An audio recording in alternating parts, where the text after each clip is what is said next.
Indonesia.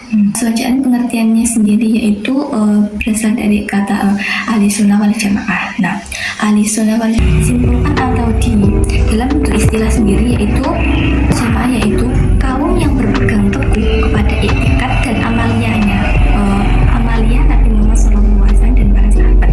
Berarti selanjutnya yaitu mengenai apa sih yang ada dalam keaswajaan. Nah, dalam aswaja ini terdapat beberapa golongan juga yang sudah terpecah belah tuh, seperti ada golongan ada murji'ah, ada mu'tazilah, dan ada khawarij. Nah, golongan ini selanjutnya terdapat sumber hukum atau sumber ajaran yang terdapat dalam ahli sunnah wal jamaah, yaitu terdapat Al-Quran, kitab-kitab Nabi, kitab orang-orang muslim, yaitu ada Al-Quran. Yang kedua ada hadis, yang ketiga ada ijma, qiyas, dan selanjutnya yang terakhir adalah ada ijtihad, yaitu KNU. Nah, KNU sendiri itu Nahdlatul Ulama. Nahdlatul Ulama yaitu suatu organisasi yang besar terdapat dalam Indonesia yang eksistensinya dalam kehidupan nyata. Nah, Nahdlatul Ulama sendiri yaitu berdiri pada tanggal 31 Januari 1920. Nahdlatul Ulama ini didirikan oleh Kiai Haji Asy'ari dan dapat beberapa badan otonom seperti yaitu Muslimat. Nah, Muslimat ini diperuntukkan oleh ibu-ibu biasanya dilakukan oleh ibu-ibu yang terdapat di masyarakat sekitar kita sendiri. Kedua itu Fatayat. Nah, Fatayat ini Fatayat Nahdlatul Ulama disingkat jadi Fatayat.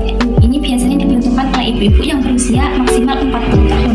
Selanjutnya itu ada gerakan selanjutnya itu Ansor. Nah, Ansor sendiri ini diperuntukkan oleh laki-laki yang berusia dari 20 sampai 40 tahun.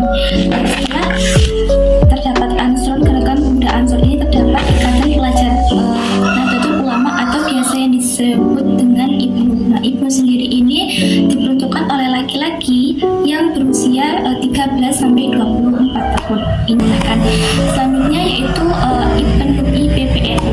Nah, biasanya ini tuh kepanjangan dari IPPNU yaitu Ikatan Pelajar Putri Nahdlatul Ulama. Biasanya diperuntukkan oleh anak-anak perempuan yang berusia 12 tahun sampai 27 tahun. Selanjutnya yaitu dalam Nahdlatul Ulama ini terdapat tradisi amalia KNU-an seperti tahlilan, ziarah kubur, istighosah, maulid Nabi, dan membaca doa qunut saat. Yang ketiga yaitu Ibnu IPPNU.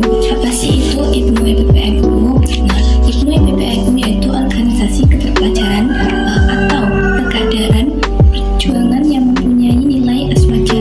Ibnu IPPNU ini ada beberapa yang mendirikan. Yang pertama yaitu Ibnu sendiri. Nah, ini Ibnu dan IPPNU didirikan tidak bersamaan, melainkan beda tanggal, beda hari, dan beda tempat. Namun Ibnu. Nah, Ibnu sendiri ini didirikan pada tanggal 24 Februari 1954 di Semarang, didirikan oleh Kiai Haji Tola Mansur tadi.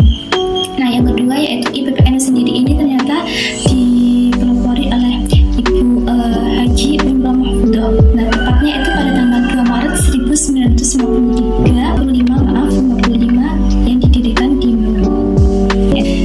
Selanjutnya yang keempat yaitu keindonesiaan. Dilakukan oleh para pahlawan terdahulu itu yang berjuang secara fisik, mengangkat senjata dan bersifat kedaerahan. Perlu dikoreksi itu terdapat laporan ulama NU dalam merebut kemerdekaan Indonesia di sini. Nah, NU di sini tuh juga mempunyai peran dalam merebut kemerdekaan Indonesia itu. Nah, NU di sini berperan dalam menyebarkan pendidikan dan nilai keagamaan yang juga turut mendukung semangat kemerdekaan. Yang ketiga yaitu perjuangan bersama. Nah, selama masa perjuangan merebut kemerdekaan, NU turut ambil secara aktif dengan menyambung tenaga, pikiran, dan sumber daya untuk memperjuangkan kemerdekaan Indonesia. Yang terdapat konsep ada 4 pilar kebangsaan yang digunakan di Indonesia. Yang pertama yaitu Pancasila sebagai nilai-nilai dasar Pancasila ini sebagai keadilan sosial persatuan bangsa Indonesia. Kedua itu Undang-Undang Dasar 1945. Nah, ulama NU-nya itu mengakui kalau Undang-Undang 1945 itu sebagai konstitusi negara yang mendasar. Yang ketiga ada Bhinneka Tunggal Ika, mendorong penghargaan terhadap kebangsaan, yaitu bila kita berbeda-beda tapi tetap satu jua. Yang keempat itu NKRI.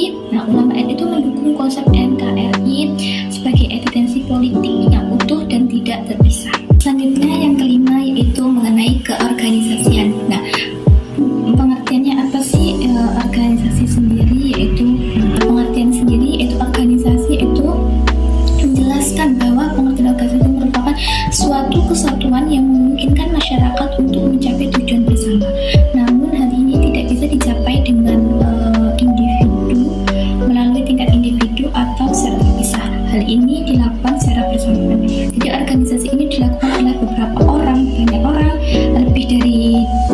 atau 2-3 orang itu untuk mencapai tujuan bersama.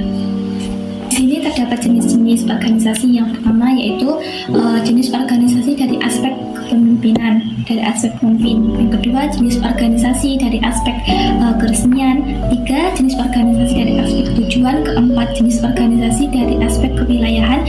Kelima, jenis organisasi dari aspek kebutuhan dan sosial. Nah, fungsi dan manfaat organisasi sendiri di sini.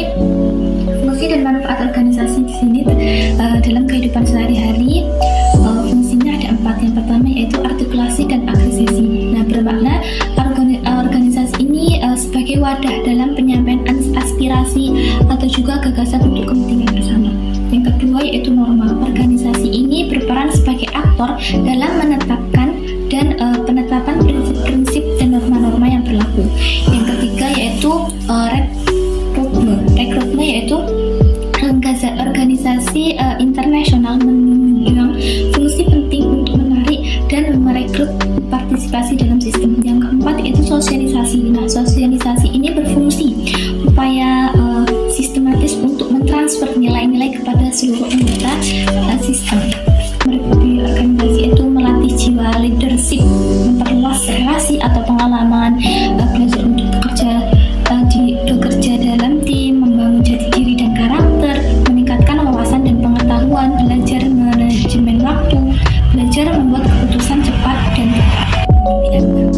Di sini seseorang yang memiliki kemampuan mendorong, bisa mengajak kepada orang lain untuk mencapai tujuan bersama. Nah, di sini juga terdapat macam-macam kepemimpinan. Yang pertama, macam-macam kepemimpinan yaitu mengenai karismatik. Nah, yaitu pemimpin yang mempunyai daya tarik dan wibawa alami yang sangat tinggi. Yang kedua yaitu macam-macam pemimpin yaitu otoriter, yaitu pemimpin yang tidak dapat mendengar kritikan atau pendapat dari anggotanya. Yang ketiga yaitu liberal, yaitu pemimpin yang tidak tahu menau dengan persoalan bawahannya. Dan pemimpin itu seperti cuek, tidak ingin mengerti masalah yang dialami oleh anggotanya. Yang keempat yaitu demokratik, yaitu kekuasaan yang sepenuhnya pada anggota. Segala keputusan didasarkan musyawarah bersama dengan anggotanya dan pemimpin, mencari masalah dan memecahnya. Nah, demokratik ini dilakukan bersamaan. Pemimpin juga ikut serta, anggota juga ikut serta. Dan ini dilakukan supaya mencapai tujuan bersama. Dan selanjutnya terdapat peran pemimpin. Nah, peran pemimpin di sini ada problem solving, yaitu memecahkan berbagai masalah yang dialami oleh anggotanya dan memberikan. Di sini pemimpin juga memberikan support atau dukungan kepada salah satu tugas pemimpin anggotanya. Selanjutnya yaitu gender sendiri, yaitu perbedaan yang tahu apa sih yang dimaksud dengan gender. Nah, jadi ini terdapat pengertian dan tujuannya konsep gender. Nah, pertama gender sendiri. Gender adalah perbedaan yang tampak pada laki-laki dan perempuan apabila dilihat dari nilai dan tingkah laku. Bahkan istilah yang digunakan untuk menggambarkan perbedaan antara laki-laki dan perempuan. Nah, gender berarti itu apa sih kesetaraan gender? Nah, kesetaraan gender itu kesamaan kondisi bagi laki-laki dan perempuan untuk memperoleh kesamaan seperti hak-haknya sebagai manusia. Jadi perbedaan seks dan gender. Nah, seks ini berasal dari bahasa Inggris yang berarti jenis kelamin, yang dapat diartikan sebagai perbedaan antara laki-laki dan perempuan berdasarkan genetik biologis.